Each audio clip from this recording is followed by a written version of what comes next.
Hello again, Andy with Handy Andy. Welcome back to a project run through. Today we're over in Kennesaw, and it's so hard to educate customers on, what's the right thing to do with your house.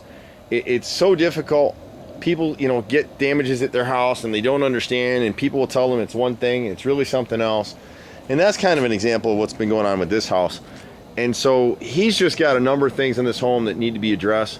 So in the garage above the entry right here, the brick mold is rotted on the left and right sides. And all this stuff is new construction wood that was never back primed, it was never caulked and sealed properly, so it's wicking water at the bottom. He catches this stuff now, it'll be a lot cheaper repair than if he lets it go and you get further downstream. The left side right here, the fascia's rotted at that gutter, as is the dog ear. And the same thing with this dog ear right here. If you've seen other videos, the dog ear is this triangular piece, and what the builders did here is the carpenters just took scrap pieces, nailed it together, and didn't caulk them real well, didn't back prime it, so it's rotted now. This is a 2 or 3 piece dog ear. We'll do it as a 1 piece, a 1x12, back primed and sealed all the way around. If you got a house like this, where you got wood trim up against brick, brick gets really hot. And so what'll happen over time is the sealant will pit and get voids in it all the way through here. So periodically you just want to come back and re-caulk that. Right now the wood hasn't rotted on the framing on the sides, but it's starting to. So just something you want to keep your eye on. When you get in this area in here, when they bought this house, they were told this was hardy plank. This is not hardy plank siding. This is Nichihana siding. It's also called Nichi siding. We see a lot of builders using it. They've been using it for a while. And this comes up too, it's not a defective siding. To us, in our opinion, it's just not as good as hardy plank. It has 5 layers of aggregated concrete. They make a slurry and they put it under pressure and they make a board out of it. So it will never rot. But in areas that are subject to a lot of water, like this front entry, see how he's got this gutter right here and this one right here, and the front of the house, and the roof draining this way and the roof draining this way.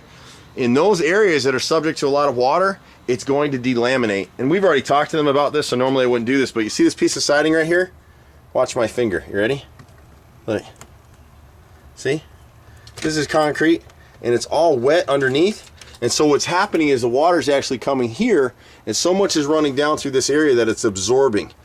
The other issue with this house is probably if the house had been hand painted instead of spray painted, they would have gotten this bottom edge and sealed it, which they didn't. But this is the drawback to this type of siding. It's concrete. It's just not as good as hardy plank. And so when we put this is another good question to ask. When you're talking to installers that'll do this kind of work, ask them what their warranty is. Ours on hardy plank, I've been here 25 years. Our warranty is fully lifetime transferable. So this company, if we replace hardy plank anywhere in a house or install hardy plank anywhere in a house and something happens to it, we'll come replace it for free. Not an issue, okay? She's getting some water around her front door, so her question was, can I install a new door here? I could, but that's not what she needs. This is a pretty nice door. This faces the sun and gets a lot of heat every day, but her issue is really the flashing up here and the caulking around the door, and also these gutters not being clean. So in heavy rains, water's coming inside the door. You can see right here where someone tried to fix this and didn't get very far with it. This is a replacement piece already. This is PVC trim, and we never use this stuff. We always want wood.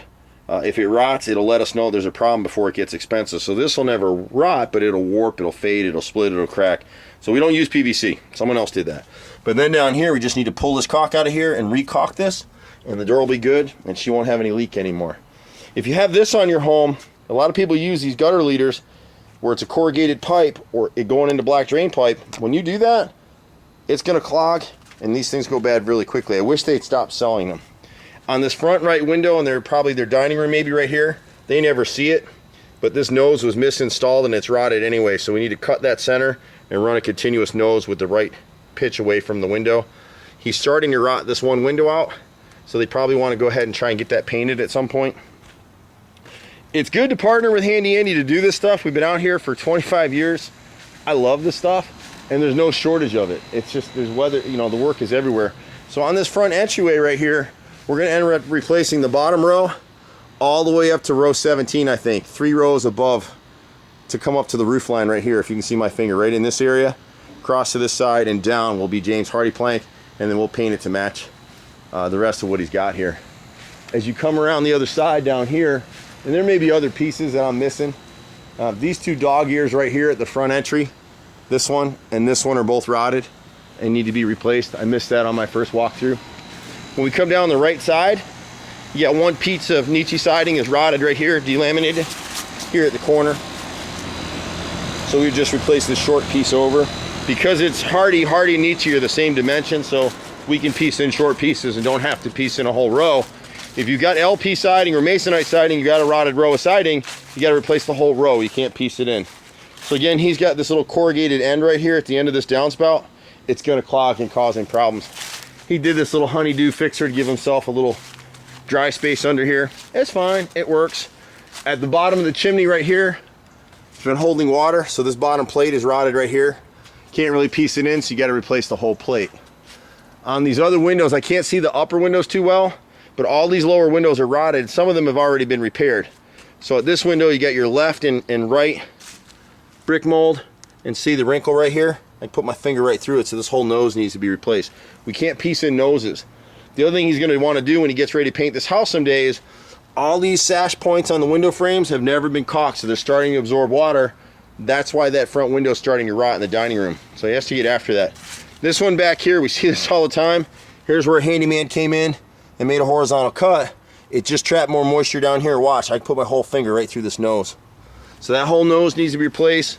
The right and left brick mold on this center basement window, and the right window is the same issue. Someone made a horizontal cut, it trapped more moisture, and it rotted the nose out completely now here on both sides, so we'll just replace that piece.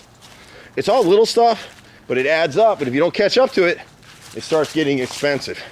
On the left side of the house, we've got, this is probably a bathroom window or something. The nose is rotted all the way across. You see the wrinkling? As soon as you see that wrinkling, it's a telltale sign it's rotted. Same with the brick mold. I could go up there and put my hand right through it. So both left and right brick molds, and the boys will put some caulk in that window because you can see the line in the sash where it's starting to rot right now. Ever see black lines like that? See it on the left corner of that window? It's sucking water or rot that window, and that's an expensive repair. You don't want that. And actually, see, now the sun has dropped for a second. The top brick mold, see the wrinkling? The problem with a lot of houses, not just in Atlanta, but all over the country, when contractors install this flashing, it should extend from 3/4 inch to 1.5 inches beyond the edge of the brick mold. If you look at this window, it's cut short on both sides, and that's why the water is leached in behind here. So we'll repair all that for them. The second story, left side window is the same issue, right brick mold, and the nose. And I think there's two more repairs. One is right here on the left side, because this gutter hasn't been cleaned. This cap at the end of the gutter and a little bit of the soffit underneath. The soffit is the underside of what the gutter sits against. The gutter's against the fascia right here. So those need to be repaired and replaced. And then right at this door, both the left and right frames and brick mold. The brick mold is the outer trim right here, and the frames are rotted. I put my fingers right through it. So he's got a little hit list of repairs. We can do it in one shot, or we can do it in pieces. Been doing this a long time, people. One thing you gotta do is be patient with us, and that's it. We do great work. We got a nice group of guys. You can reach us at 770-912-2829. I'm Andy with Handy Andy. And you can see now that we can zone in back here. See what's happening with this chimney above the roof line right here? That is not hardy plank, and that's what we call delamination. It's because all that water comes off that roof right there, down in that valley. That gutter's been clogged, but that would have rotted out anyway, delaminated anyway. Some of the damage he has down in these lower sections because the gutters haven't been kept clean. And for that one, you know, there's some height on these gutters. We clean gutters for our customers too. We come out twice a year and do it for them. Make sure who's ever cleaning your gutters at least once a year, they run a hose and they clear these downspouts. So many times we're seeing damages all over houses because people are saying they're cleaning the gutters and they just come in and blow this out with a lawn vac and they're out of here in 20 minutes. If you don't take the time to clean those downspouts at least once a year, you're gonna have a lot of the rot and the issues you're seeing on this house right here. I'm Andy, see you at the next house. Bye for now.